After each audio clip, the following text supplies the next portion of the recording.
পুরা পৃথিবী ভীত সন্ত্রস্ত হয়েছে কোরআনের এই বিষয়টাকে ধারণ করতে, যেটাকে কলব বাতিনের মধ্যে আমার নবী ধারণ করেছেন, যেটাকে এই 5 ফুট 6 ইঞ্চি একজন হিউম্যান বিং তার কলব বাতিনের মধ্যে যে কোরআনকে ধারণ করেছে, সেই কোরআন পৃথিবীর সবচেয়ে শক্তিশালী সৃষ্টি ধারণ করতে অস্বীকৃতি জানিয়েছে এবং ভীত সন্ত্রস্ত হয়েছে।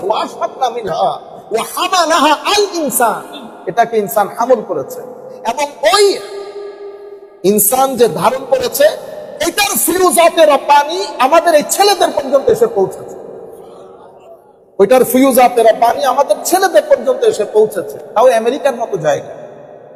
আল্লাহ পাক যারা এই সাহস করেছেন, বিশেষ করে শিক্ষক মহোদয়, আমি আরেকটা কথা এখানে বলে রাখি, যারা এই কাজগুলা করেন, যেমন আমাদের যারা এই হেফজুল কোরআন শিখাচ্ছেন, ইনারাও টিচার, স্কুলে যারা পড়ায় তারাও টিচার, ঠিক আছে? তফাৎটা কি? তফাৎ হচ্ছে আমরা যখন পড়াই, he is not my customer. When somebody teaching them in the school, they are simply a customer. They do not have any relation. There are no spiritual bondings between the teachers and the student. As far as I am concerned, as far as the Imam Shahib Huzur concerned, they are not our customer. They are our spiritual children. We consider them as our property, as our spiritual children. There is a spiritual bonding between us and our students. Sometimes we do not miss our children, we miss our students. আপনারা বুঝতে পেরেছেন? তো এটা এই জন্য উস্তাদকে অনেক বড় মকাম দান করা হয়েছে, উস্তাদকে অনেক বড় মকাম দান করা হয়েছে এবং এই বড় মকাম আমরা বুঝার জন্য আমার নবীকে আল্লাহ শিক্ষক বলেছেন। আমার নবীকে কি বলেছেন? শিক্ষক। শুধুমাত্র শিক্ষকদের মকামকে বুলন্দ করার জন্য, শিক্ষকদের মকামকে বুলন্দ করার জন্য আমার নবীও বলেছেন, বুইস্তু মুআল্লিমা, আমি শিক্ষক হিসেবে প্রেরিত হয়েছি। এত দান আল্লাহ দান করেছেন। আল্লাহ রাব্বুল আলামিনের দরবারে দোয়া, আমরা আমাদের এই সন্তানগুলোকে আল্লাহর কুদরতের হস্তে সুপর্দ করছি। আল্লাহর দরবারে দোয়া করি, আল্লাহ যেন এই সন্তানগুলোকে আলেমে রব্বানি হিসেবে কবুল করে। শুধু আলেম না, শুধু আলেম, আলেমে রব্বানি। আমি কথাগুলো এখান থেকে শুরু করি, হঠাৎ করে আমার মাথায় আসছে, ওরা আমার ব্রেন নষ্ট করে দিয়েছে, এরা আমার ব্রেন আর এমন ভাবে পড়তেছে আমরাও করতে পারবো না। সত্যিকার কথা বলতে, ট্রুলি স্পিক, অনেস্টলি স্পিক। যাই হোক, আমার নবী সাল্লাল্লাহু আলাইহি ওয়াসাল্লাম এখন আমার কাছে মাথায় আসলো হঠাৎ করে, হযরত ইউসুফ আলাইহিস সালাম দীর্ঘদিন পর্যন্ত দিন স্প্রেড। আপনারা সবাই তো আমার কথা বুঝতেছেন? আচ্ছা, মাশাআল্লাহ, ছেলেরাও বুঝলে হয়। তো আমরা যখন হযরত নূহ আলাইহিস সালাম দীর্ঘদিন দ্বীনের কাজ করেছেন, 1000 ইয়ার্স, কিন্তু কোনো ফল পায় নাই। আমি আপনারা বিশেষ করে ইউনিভার্সিটি স্টুডেন্ট যারা আছে, it will be very helpful for them to understand.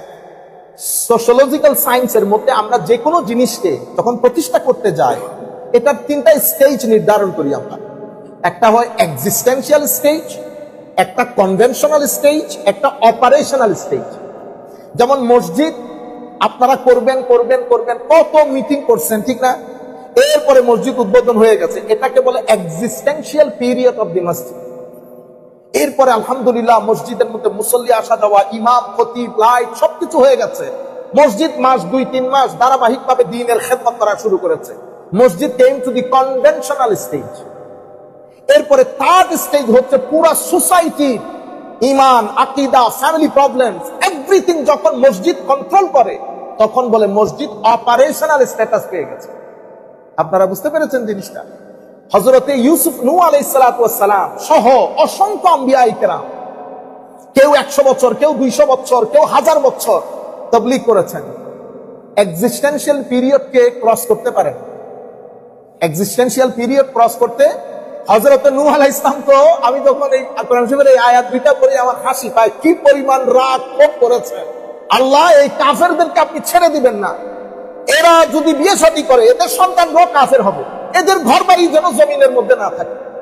বুঝতে পেরেছেন কেন?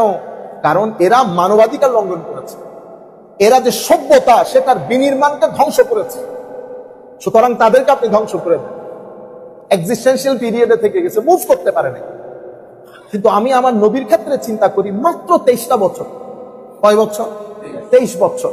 13 বছর মক্কা শরীফ, 10 বছর মদিনা শরীফ, আমার নবী 23 বছরের মধ্যে ইসলামকে এক্সিস্টেন্সিয়াল পিরিয়ড থেকে কনভেনশনাল স্টেজ থেকে যেই দিন আমার নবী দুনিয়া থেকে চলে যাচ্ছেন তার কিছুদিন পূর্বে ইয়া আইয়ুহান নাস বলে পৃথিবীর এক্সিস্টিং ওয়ার্ল্ড অর্ডারকে ইরাডিকেট করে, ডেস্ট্রয় করে, অ্যানিহিলেট করে আমার নবী পৃথিবীকে একটা নতুন ওয়ার্ল্ড অর্ডার দান করে বলেছেন, আমার এই পৃথিবীর মধ্যে কোন পুরুষ নারীর উপর অত্যাচার করবে না, কোন মানুষ রঙের উপর ভিত্তি করে, নসলের উপর ভিত্তি করে, রাষ্ট্রের উপর ভিত্তি করে কেউ কারো উপর জুলম করবে না।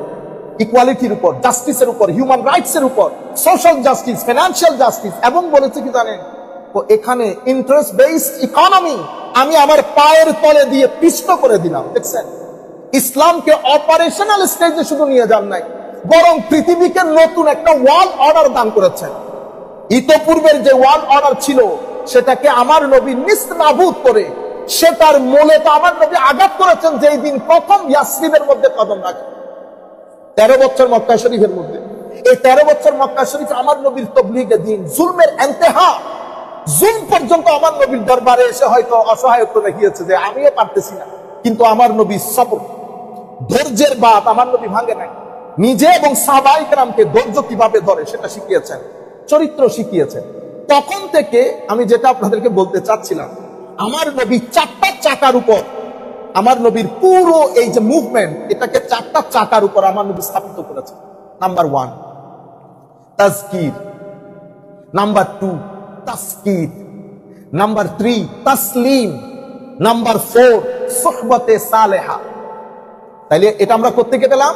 কোরআনে পাকের মধ্যে আমার আল্লাহ ইরশাদ করছেন, আল্লাযীনা ইয়াযকুরুনাল্লাহ, প্রথমে কি বলছে, ওয়ালিল্লাহি মুলকুস সামাওয়াতি ওয়াল আরদ ওয়াল্লাহু আলা কুল্লি শাইইন কাদির, ইন্না ফি খালকিস সামাওয়াতি ওয়াল আরদি ওয়া ইখতিলাফিল লাইলি ওয়ান নাহারি লাআয়াতিন লিউলিল আলবাব আল্লাযীনা ইয়াযকুরুনাল্লাহ কিয়ামান ওয়া কুউদান ওয়া আলা জুনুবিহিম, যারা সর্বক্ষণ তাদের স্রষ্টার সাথে কানেক্টেড থাকে, তাদের রবের সাথে কানেক্টেড থাকে। আমাদের ছেলেরা, এই যে ছোট ছোট বাচ্চারা দেখেন না, তারা ছোট ছোট কাজে থ্যাংক ইউ বলতে থাকে না, দেখি telling each other thank you, thank you, thank you. But we have to teach them that the main thanks you should say to Almighty Allah. Why? Because you see, the most important part of your body is your eyes. To understand is your eyes. This is the most important part, without which if you just close it, think the world, try to walk a bit, you will understand how important, how significant these eyes for your body. Who has given you these eyes to you? This is your Rabb. So আপনি আমার ছেলেদেরকে বুঝাবেন যে বেটা সোফার কোনায় বসে আমি light off করে দিচ্ছি, get connected to your lord, say আলহামদুলিল্লাহ, আলহামদুলিল্লাহ। আপনিও বলেন আলহামদুলিল্লাহ, একটু কান্না করার চেষ্টা করেন যাতে ছেলেদের ভিতরে এটা গ্রথিত হয়ে যায়, একেবারে ট্যাপ ছেড়ে আপনারা যেভাবে ফিক্স করে দেন যেন ফিক্স হয়ে যায়।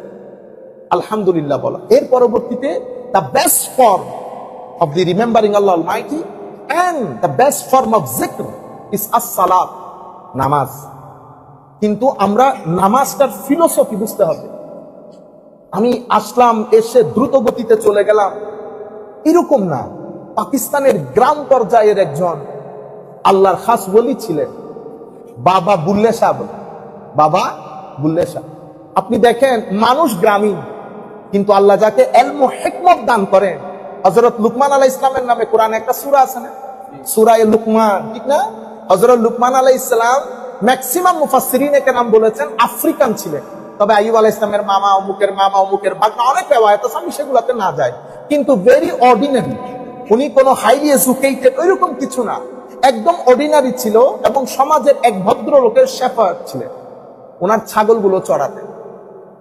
ইমাম ইবনে কাসীর বিস্তারিতভাবে লিখেছেন, আমি ওইদিকে না যাই, অর্ডিনারি ম্যান।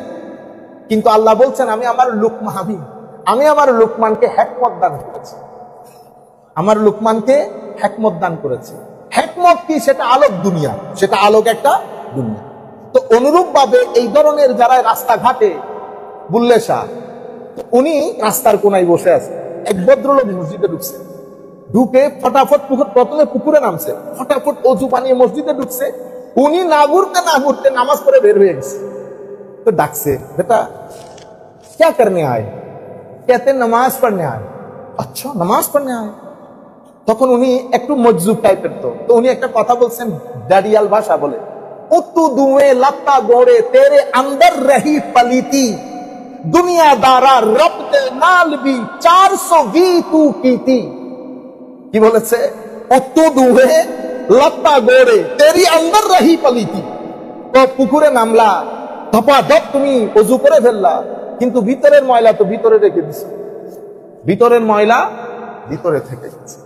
দুনিয়াদারা বলতেছে, ওরে দুনিয়াদার, মসজিদের মধ্যে গিয়ে আল্লাহর সাথেও 420 গিরি করলি। আপনারা বুঝতে পেরেছেন? তার মানে কি, এই যে আপনাকে নামাজে টানে নাই, তো রুকুর যৌক আপনি অর্জন করেন নাই, সিজদার যৌক আপনার জিহ্বায় লাগে নাই, আমার জিহ্বায় লাগে নাই, নামাজ আপনার আখলাককে দুরস্ত করে নাই, নামাজ আমাকে ভদ্র করে নাই, নম্র করে নাই, নামাজ আমাকে ফিতনা থেকে বের করে নাই। কিন্তু এটা আল্লাহর ওয়াদা, আপনি নামাজ পড়বেন, আপনার কলব বাতিনের যে গ্লাস, সেটার মধ্যে তাকওয়ার পানি যাবে, যেই তাকওয়ার পানি ভরপুর হবে, দুনিয়া ফিতনা ফাসাদের মধ্যে থাকবে, আল্লাহ একটা সেফ দরজা দিয়ে আপনাকে বের করে আনবে। আমায় ইয়াত্তাকিল্লাহ ইয়াজআল্লাহু মাখরাজা, আমায় ইয়াত্তাকিল্লাহ ইয়াজআল্লাহু মাখরাজা। আমার আল্লাহ আপনাকে একটা ফ্রি এক্সিট দিয়ে দেবে, আপনি সুকুনের মধ্যে থাকবেন। পৃথিবী উতাল পাতাল, কোনটা ঠিক কোনটা বেঠিক, ফেসবুকে এটা বলে, ইউটিউবে এটা বলে, ঠিক তো, কিন্তু আপনার ভিতরে কেউ তাসসে মাস नहीं कर सकता। क्यों? কারণ যখন বান্দা সিজদার মাধ্যমে মালিকুল মাওলার সাথে একটা কানেকশন করে নেয়, তখন আল্লাহ রাব্বুল আলামিন কুদরতের ফয়সালা অনুযায়ী সেই ব্যক্তির কলব বাতিনের সকেটকে ঘোরাঘুরি করে, কোন দিকে গেলে ঠিক হবে, কোন দিকে গেলে ঠিক হবে। আমাদের সুবহান রাব্বিয়াল আযীম আমি পড়তেছি, ঠিক আমি কি পড়েছি? আমি বলেছি আমি আজিম রবে পবিত্রতা বর্ণনা করছি, আমি বলছি আজিম, কিন্তু আমার জিহ্বার আজিম কথাটা আমার কলব বাতিনের মধ্যে কোনো ছাপ ফেলতেছে না। আপনি যখন কোন একজন রাষ্ট্রের মেয়রের সামনে দাঁড়ান, আমার একটা হালত হয়, এতে আমার স্টেট অফ মাইন্ড ডিফারেন্ট হয়ে যায়। এটা হচ্ছে চেয়ারের মধ্যে আমার আল্লাহ একটা খাস দবদবা দান করেন, আমার হালত পরিবর্তন হয়। আমি একজন প্রফেসরের সামনে হালত পরিবর্তন হয়, কিন্তু আমরা নামাজ, দোয়া, তাসবিহ, তাহলিলের মধ্যে আমার হালত পরিবর্তন হয় না। আমি রুকু করেছি, সিজদা করছি, সবকিছু করছি, এটা জিকির ইলাহি, সবকিছু আছে, জিকির নাই, সবকিছু আছে, জিকির নাই। সেই কারণে নামাজ আমাদের সমাজের মধ্যে কোনো পরিবর্তন করতে পারছে না। কাজেই আমরা এটা নিয়ে একটু চিন্তা চেতনা করা দরকার, ফিকির করা দরকার, আমরা আমাদেরকে মনিটর করা দরকার। আমার হিংসা কমেছে কিনা, আমার অহংকার কমছে কিনা, আমার অহংকারের জায়গায়, হিংসা হিংসার জায়গায়। হাদিসে পাকের মধ্যে আমার নবী বলেন নাই, আপনার আমলগুলো হিংসা সেভাবে ধ্বংস করে যেভাবে আগুন কাটতে পুড়িয়ে ফেলে, ঠিক না? আপনার অহংকার, হযরতে লুকমান যখন সন্তানকে নসিহত করছেন, ওয়াজ করছেন, তখন কি বলেছেন? বেটা, জমিনের মধ্যে অহংকার করবে না, জমিনের মধ্যে অহংকার করা যাবে না। এবং আমার আল্লাহ বলেছেন, আমি অহংকারীদেরকে পছন্দ করি না। যাই হোক, এটা আলাদা একটা বিষয়। আমি যেটা আপনাদেরকে বলতে চাচ্ছিলাম, যে আমার নবী সাল্লাল্লাহু আলাইহি ওয়াসাল্লাম 23 বছরের মধ্যে এটা সম্ভব করলো কি করে? আমার নবী প্রথম ভিত্তি করেছেন কিসের উপর? প্রথম করেছেন তাজকিরের উপর। তাজকির মানে জিক্রে ইলাহি, জিক্রে ইলাহি মানে আল্লাহ যে আমার রব, আল্লাহ যে আমার রব। আলহামদুলিল্লাহ, এখানে একটা শব্দ আছে ইলাহ, ইলাহ, ইলাহ শব্দটার যদি বিশ্লেষণ করতে চান, এটা আলাদা একটা দুনিয়া, আলাদা একটা দুনিয়া। ইলাহ মানে যিনি আপনার সিজদার একচ্ছত্র মালিক, নো ইফ নো বাটস, এখানে একচ্ছত্র মালিক আপনার সিজদার। কেন মাওলা? কেন? সেটার উত্তর করে দিচ্ছে আলহামদুলিল্লাহি রব্বিল আলামিন। তো কারণ আমি তোমার রব। মাওলা কি রকম রব? তো তোমার জীবনের যত নিডস এবং requirements, this is me who fulfil all the needs and requirements of yours. তাইলে যেহেতু আমি তোমার জীবনের সব নিডস এবং রিকোয়ারমেন্টস ফুলফিল করি, আমি তোমার পালন কর্তা। এরপরে কি? আমি আর রহমান আর রহিম। আমি, তুমি আমাকে মানো না মানো, পছন্দ করো না করো, আমি যেহেতু তোমার রব, আমি তোমার নিডস ফুলফিল করব। আর রহিম, এটা পরকালের সাথে সম্পৃক্ত। বেটা বান্দা, পরকালে কিন্তু আমি তোমার নিডস দেখবো না, আমি তখন তোমার কোয়ালিটি দেখবো, তুমি আদৌ আমার রহমত পাওয়ার যোগ্য কিনা। মালিকি ইয়াউমিদ্দিন, আমি কিন্তু তোমার মালিক। এখানে পাঁচটা কথা উল্লেখ করে আমার আল্লাহর সাথে বান্দার সম্পর্কে দারুণ একটা এক্সপোজার ঘটিয়েছে। সিজদার একচ্ছত্র মালিক, যেহেতু তিনি প্রতিপালক। এই বিষয়গুলো আমরা আমাদের সন্তানদেরকে শুরুর দিনকালে যদি বুঝাইতে না পারি, তালিম আমার সন্তানদের জীবন পরিবর্তন করতে হবে। একটা জিনিস আমরা মাথায় রাখতে হবে, আমরা আমাদের সন্তানরা 13 বছর পর্যন্ত আমরা কয়েকটা জিনিসের উপর হাইলি এমফাসাইজ করতে হবে। তার মধ্যে প্রথম বিষয় হচ্ছে আদব, দ্বিতীয় বিষয় হচ্ছে তারবিয়ত, তৃতীয় বিষয় হচ্ছে তালিম। তালিম মানে তাকে শিক্ষা দেওয়া, সূরা শিখবে, নামাজ শিখবে, ফরজ ওয়াজিব শিখবে, হরমাতে দ্বীন শিখবে। এটা তালিমের পর্যায়ে পড়ে। এটার সময় কতদিন? আপনার যতদিন শ্বাস থাকবে ততদিন এটার সময় আছে।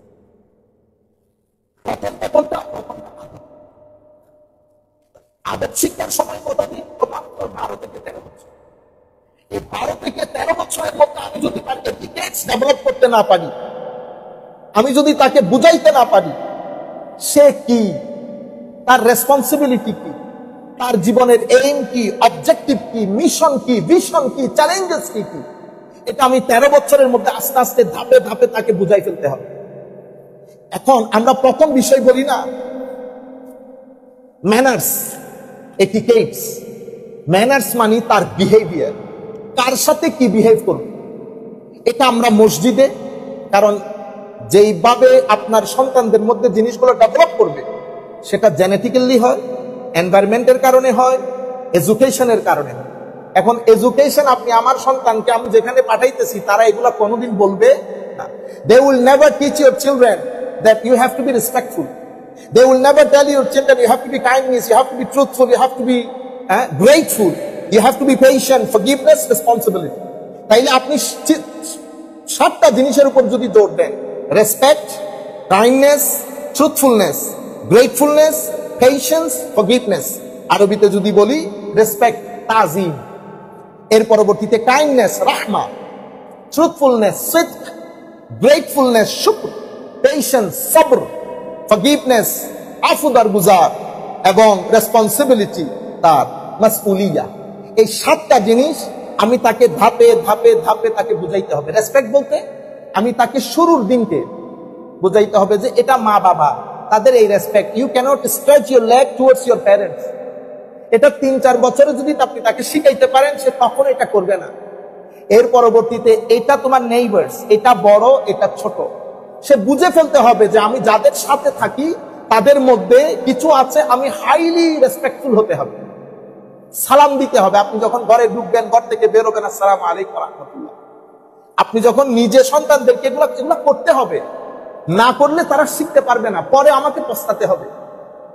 এর পরবর্তীতে আমি যদি তাকে কাইন্ডনেস শিখাই, আমি যদি তাকে ট্রুথফুলনেস শিখাই, যখন এখানে ট্রুথফুলনেসটা স্কুল থেকে অটোমেটিক্যালি হয়ে যায়, গ্রেটফুলনেস, পেশেন্স, এই জিনিসগুলো শুরুর দিক থেকে আমরা যদি শিখাইতে থাকি, অতঃপর তারবিয়া।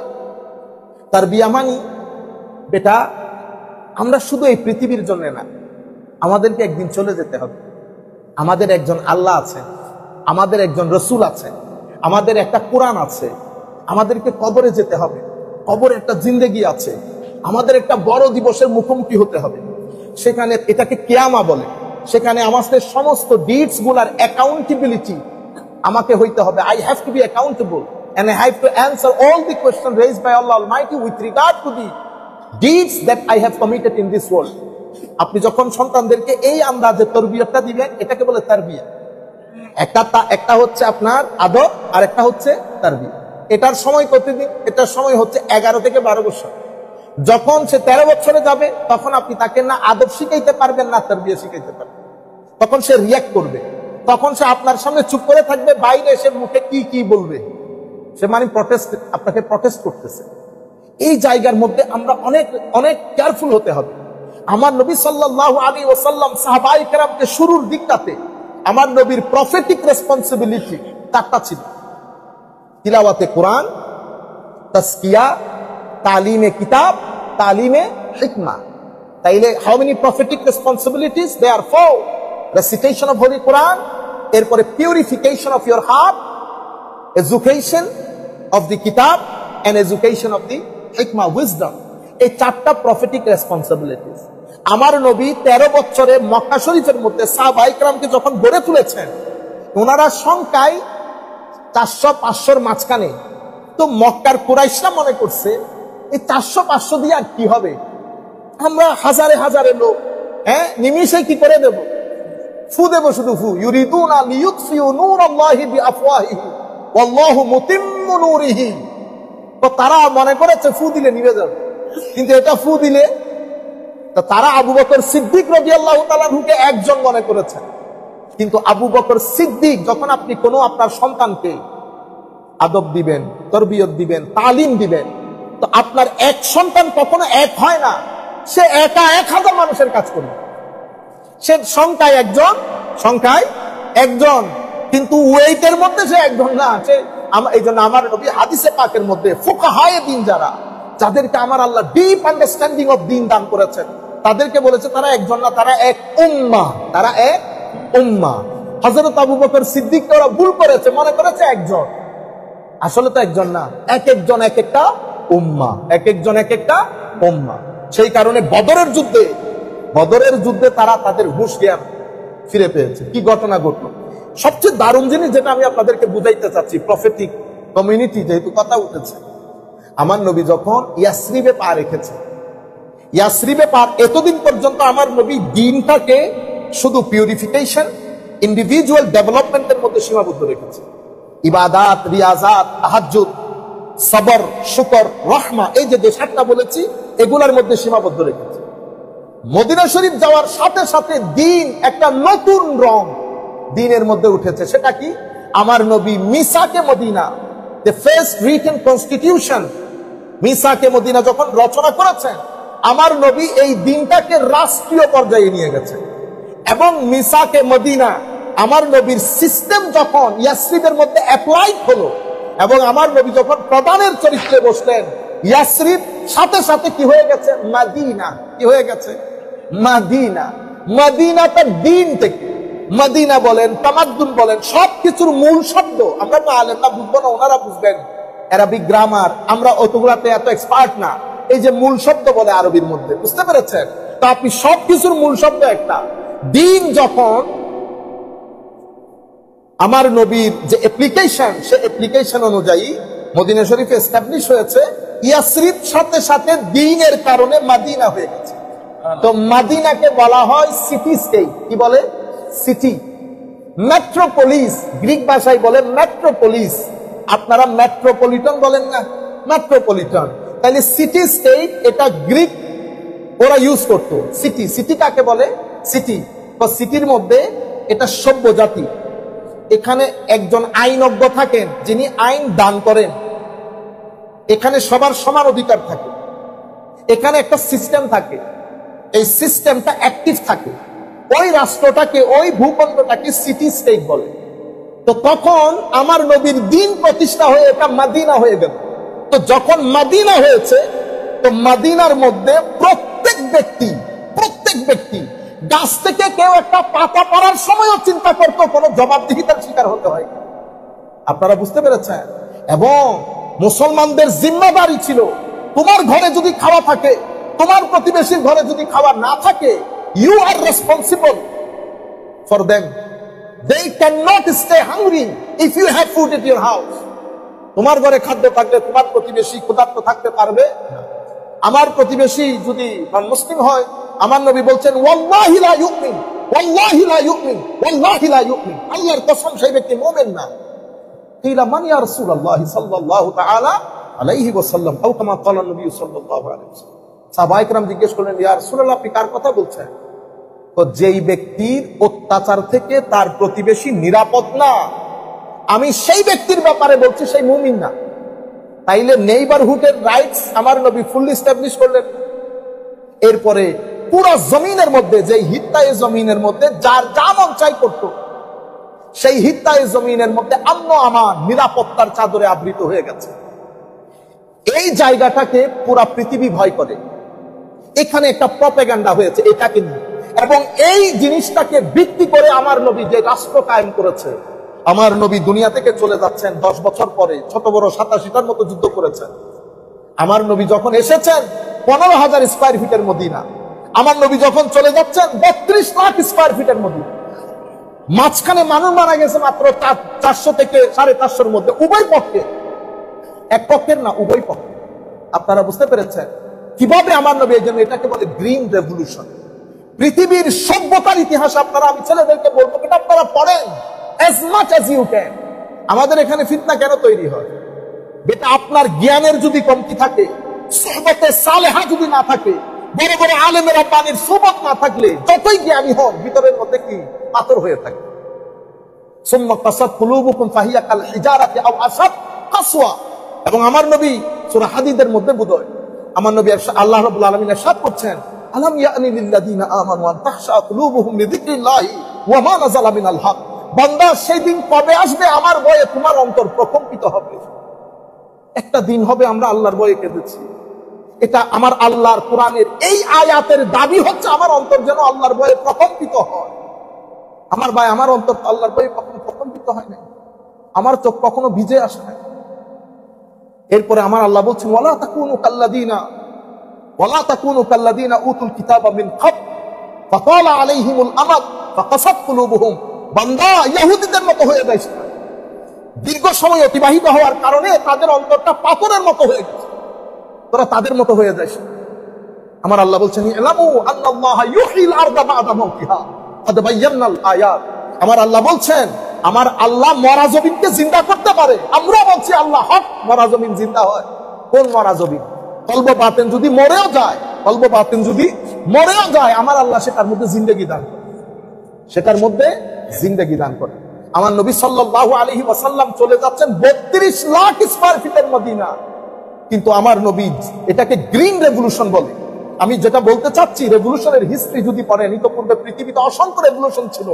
পরবর্তীতে ফ্রান্স রেভলিউশন থেকে শুরু করে আরো অসংখ্য রেভলিউশন হয়েছে, সামনেও হবে। প্রত্যেক জায়গার মধ্যে ব্লাডশেড আছে। আমাদের বাংলাদেশে কিছুদিন আগে 24-এর যেই ঘটনা ঘটেছে, অসংখ্য ছেলে মারা গেছে এবং নির্দয়ভাবে মারা গেছে। অথচ আমার নবী 15,000-কে 32 লাখ করলেন, যখন পৃথিবীতে ইউএনওর অস্তিত্ব ছিল না, হিউম্যান রাইটস এর কোনো কনসেপ্ট ছিল না, যার যা খুশি করত। সেই সময়ও আমার নবী যুদ্ধের যে নীতি দিয়েছেন, উম্মাহ, হে আমার সাহাবায়ে কেরাম, খবরদার, শিশু হত্যা করবে না, বেটা কোনো মহিলা হত্যা করবে না, কোনো নন কমব্যাটেন্টকে হত্যা করবে না, কোনো প্রিস্ট হত্যা হবে না, কোনো অ্যাম্বাসেডর হত্যা হবে না, রেসিডেন্সিয়াল এরিয়া জ্বালিয়ে দেবেন। দেখছেন আমার নবীর যুদ্ধের নীতি। এই আন্দাজে আমার নবী সাল্লাল্লাহু আলাইহি ওয়াসাল্লাম ইয়াসরিব মদিনাতে পরিণত হয়েছে। আনফরচুনেটলি পরবর্তীতে আমাদের কর্মকাণ্ডের কারণে আমরা একটা প্রপাগান্ডার শিকার হয়েছে।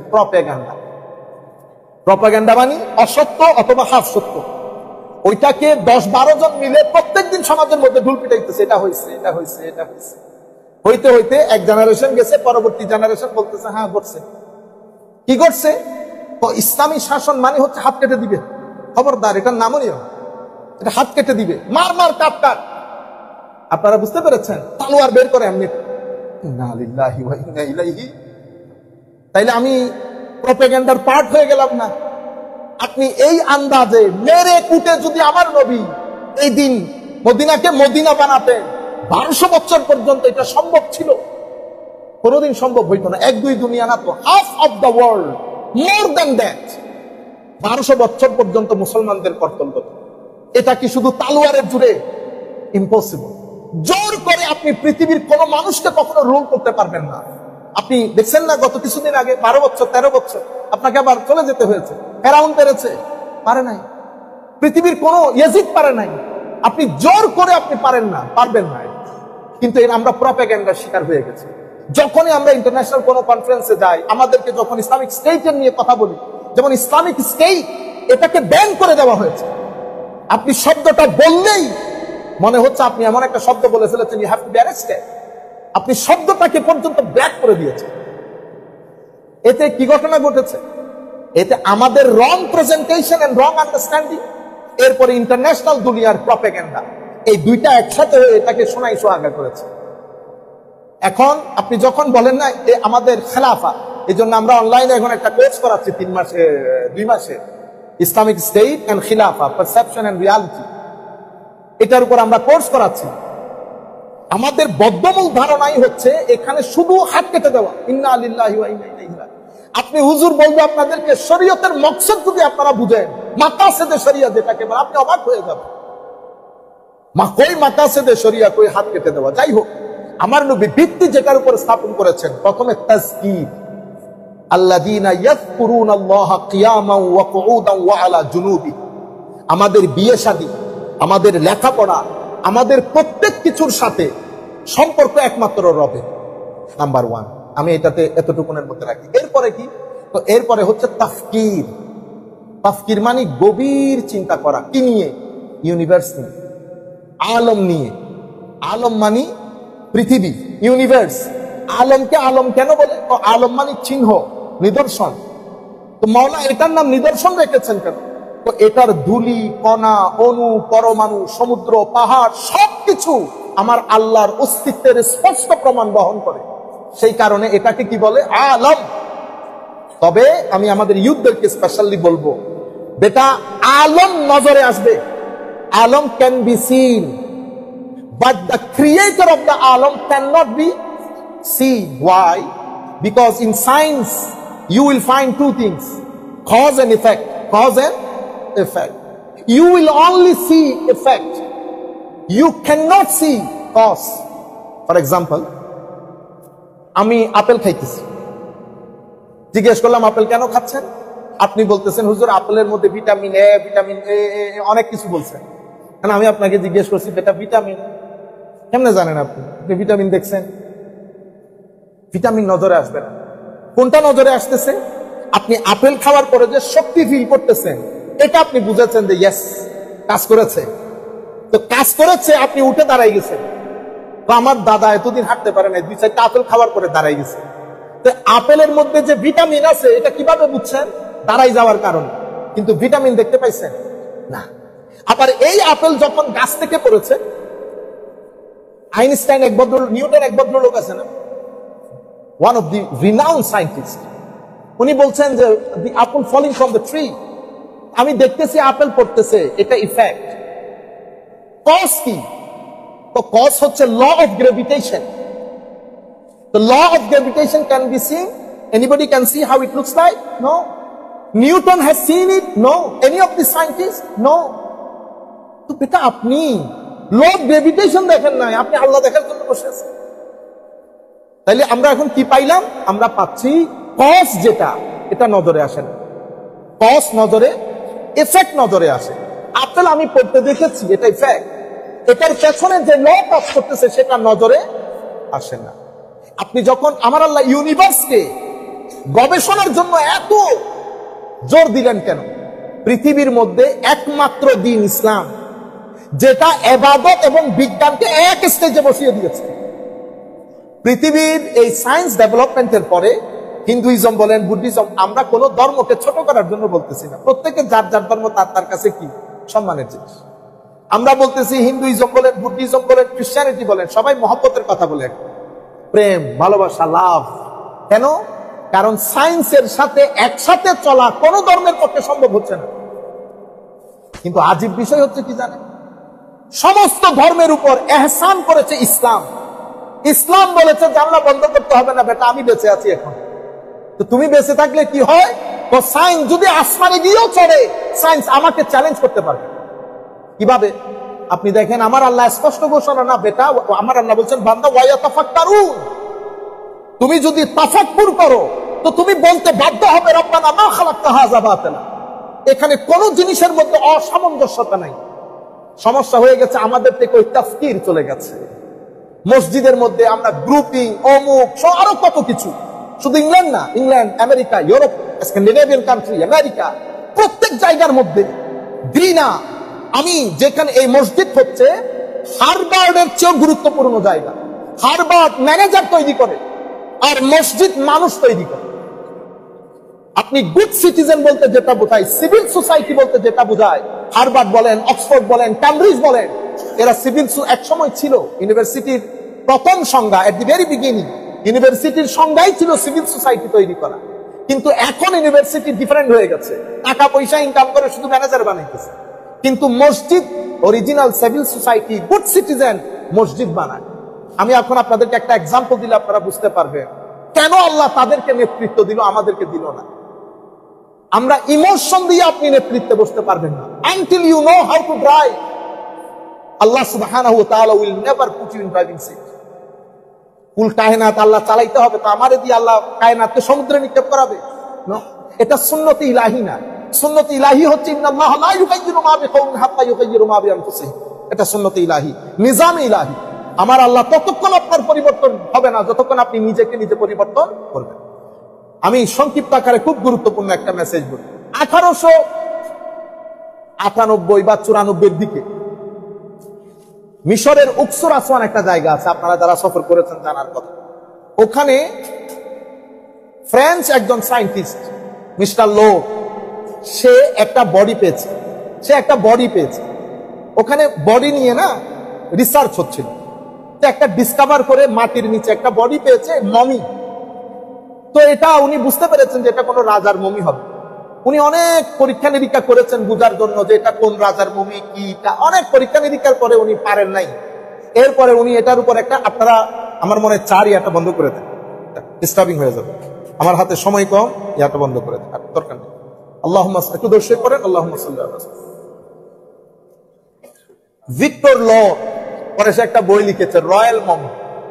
দেখেন মানুষের গবেষণা কোথায়, কি দান করেছে আল্লাহ ব্রেনের ভিতরে। সে তো দুনিয়া থেকে চলে গেছে। সিনের মধ্যে doctor Maurice Bucaille, he came on the stage.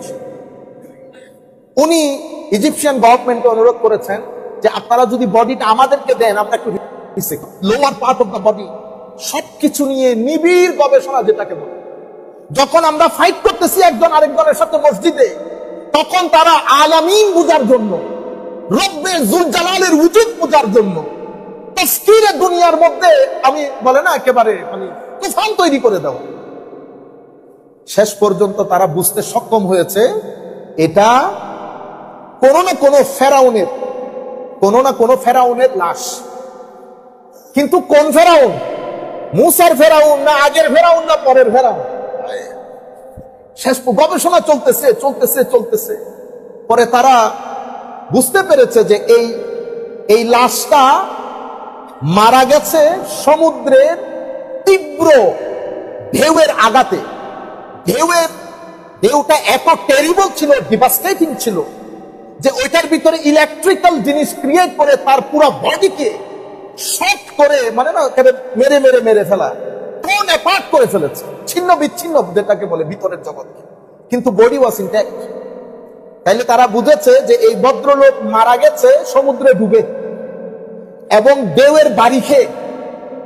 এতটুকুন পর্যন্ত তারা ক্লিয়ার। এরপরের কনক্লুশন হচ্ছে যে ফেরাউনদের দুনিয়ার মধ্যে শুধু মুসার ফেরাউন সমুদ্রে ডুবে মারা গেছে। রিসার্চ করতে গিয়ে কোথায় লর শুরু করেছে ভিক্টর লর। এই ভিক্টর লর শুরু করেছে কোথায় ডক্টর মরিস বুখেল এটাকে নিয়ে এসেছে। এর পরবর্তীতে সে চিন্তা করলো যে আমি ওল্ড টেস্টামেন্ট, নিউ টেস্টামেন্ট সবকিছু একটু ঘেঁটে দেখি।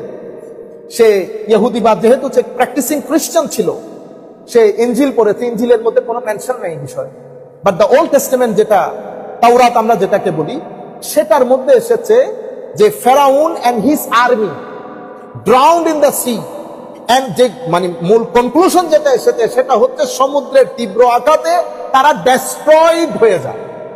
তাইলে সায়েন্স বলতেছে এ তো ডেস্ট্রয়েড হয় নাই, এ তো বেঁচে আছে এখনো, মানে মমি আকারে, তার বডি তো ইনট্যাক্ট।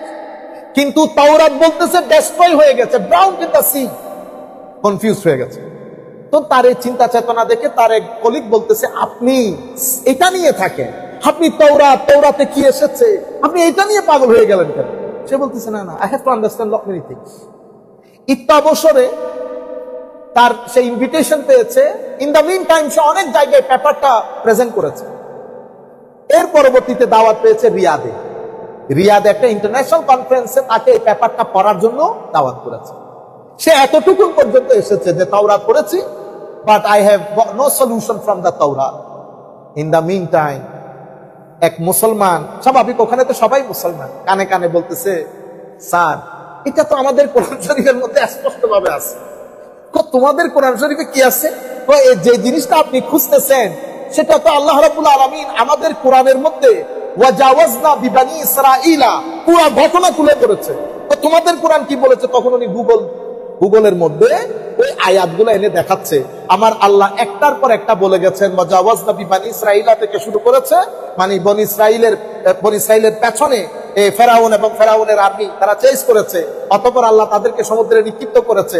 ফেরাউন যখন সমুদ্রে ডুবে যাচ্ছে তখন সে বলেছে, আল্লাহ আমি ইসলাম কবুল করেছি, আমি মুসলমান।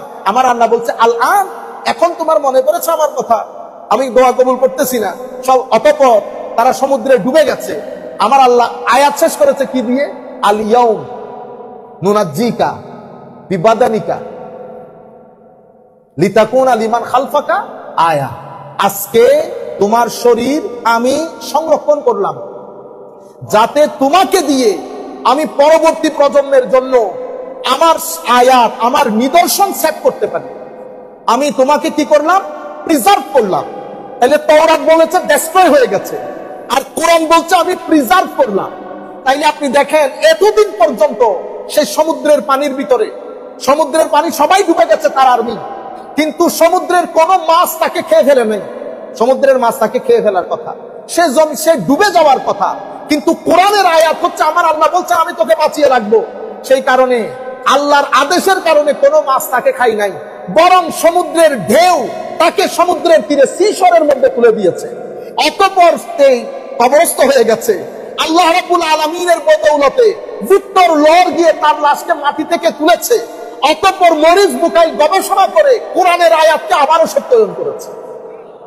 এই ঘটনাটা সে আমার উস্তাদ, আমার শ্রদ্ধাভাজন শেখ হুজুর সৈয়দ শাইখুল ইসলাম প্রফেসর ডক্টর মোহাম্মদ আরু কাদরি, উনি 1985 সনে ওয়েমলেতে, ইংল্যান্ডের ওয়েমলে আছে না, ওয়েমলি কনফারেন্স হল, ওখানে একটা ইন্টারন্যাশনাল কনফারেন্স করেছে। সেখানে উনি ডক্টর মরিস বুকাইলকে দাওয়াত করেছে এবং বলেছে, স্যার আপনি শুধু কেন ইসলাম গ্রহণ করেছেন এই কথাগুলা বলেন।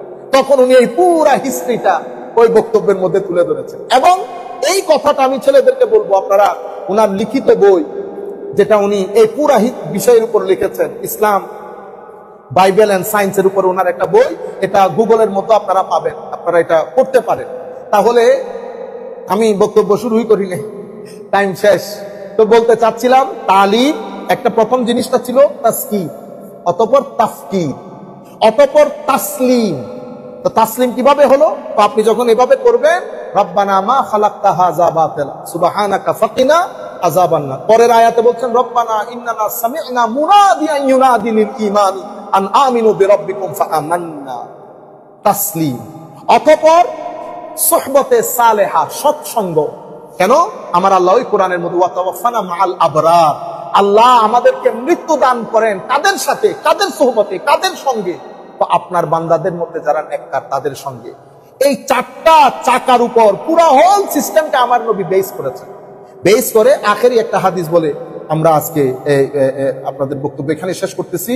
আমার নবী সাল্লাল্লাহু আলাইহি ওয়াসাল্লাম ইরশাদ করেছেন যে আমার নবী সাল্লাল্লাহু আলাইহি ওয়াসাল্লাম কি ধরনের সোসাইটি চেয়েছেন, এটার উপর ভিত্তি করে আমার নবী সাল্লাল্লাহু আলাইহি ওয়াসাল্লাম ইরশাদ করেন, আন আবি হুরায়রা রাদিয়াল্লাহু তাআলা আনহু قال قال رسول الله صلى الله عليه وسلم لا تحاسدوا ولا تناجشوا ولا تباغضوا ولا تدابروا ولا يبيع بعضكم على بيع بعض وكونوا عباد الله اخوانا।